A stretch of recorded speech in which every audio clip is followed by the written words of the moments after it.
नमस्कार, हिमाचल हेडलाइन में आपका स्वागत है। नूरपुर से रविंद्र शर्मा की रिपोर्ट। जिला कांगड़ा के तहसील नूरपुर के अंतर्गत 4 लेन निर्माण की जमीन की खरीद फरोख्त में बड़े पैमाने पर सरकारी नियमों को ताक पर रखते हुए नायब तहसीलदार सब रजिस्ट्रार अयूब मोहम्मद द्वारा ऐसे बेनामे पंजीकृत किए गए जिसमें न तो टीसीबी की परमिशन ली गई। उक्त नायब तहसीलदार ने हिमाचल प्रदेश में धारा 118 जमाबंदी और बिक्री अधिनियम की भी अवहेलना की है। आखिर किसकी मिलीभगत, प्रलोभन या फिर लालच में आकर उक्त अधिकारी ने यह रजिस्ट्रियां तथा इंतकाल किए हैं, ये जांच का विषय है। इस सारे मामले की जानकारी जब मीडिया को कर्मचारियों से मिली तो तुरंत आरटीआई के माध्यम से सारी पोल खुलकर सामने निकल कर आई तथा उक्त अधिकारी के खिलाफ सख्त कार्रवाई की मांग रखते हुए राजस्व मंत्री, इंटेलिजेंस ब्यूरो तथा डीसी कांगड़ा के साथ स्थानीय एसडीएम को भी शिकायत लिखकर निष्पक्ष जांच की मांग रखी गई। उधर जब नूरपुर के एसडीएम गुरसिमर सिंह से इस मामले पर बात की गई तो उन्होंने कहा कि उन्हें इस संदर्भ में शिकायत मिली है तथा इस मामले की जांच की जा रही है।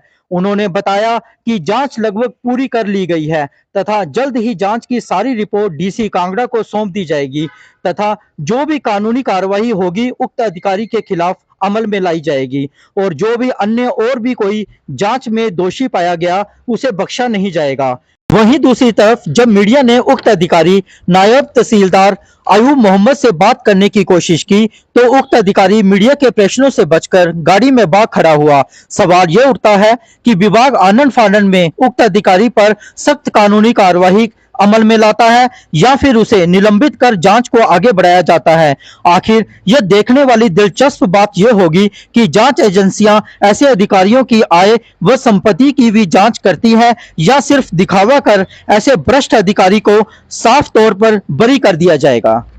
रेवेन्यू डिपार्टमेंट के एक अधिकारी की जो उसकी हमने कंप्लेंट की थी लगभग 2 महीने पहले, उस पर अभी तक क्या कार्रवाई जो है वो की गई?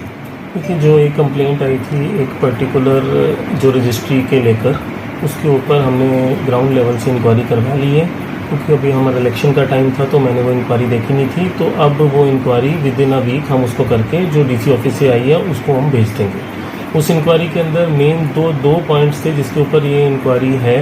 वो है कि एक तो 118 की अगर कोई वायलेशन है और दूसरा टीसीपी की एनओसी। तो वो दोनों पॉइंट्स पे ही पूरी इंक्वायरी हो गई है और उसको हम आगे जल्दी से जल्दी 1 वीक के अंदर में इंक्वायरी करके अपनी तरफ से इसको भेज दूँगा। सर, इसके अलावा भी 6 और जो कंप्लेंट जो 6 और कंप्लेंट्स आई हैं रिगार्डिंग, एक हमें कंप्लेंट रिसीव हुई है बिनामी ट्रांजैक्शंस की जो कि डीसी ऑफिस से आई है हमें। उसके लिए हमने रेवेन्यू नीचे स्टाफ को बोला है कि वो उनकी सारी जो डॉक्यूमेंट्स हैं वो हमें सबमिट करें। तो विद इन अ वीक वो हमें सबमिट करेंगे तो विद इन 2 वीक्स हम उसकी भी इंक्वायरी करेंगे और अगर कुछ भी पाया जाएगा तो एज पर द लॉ हम एक्शन लेंगे इन सबको।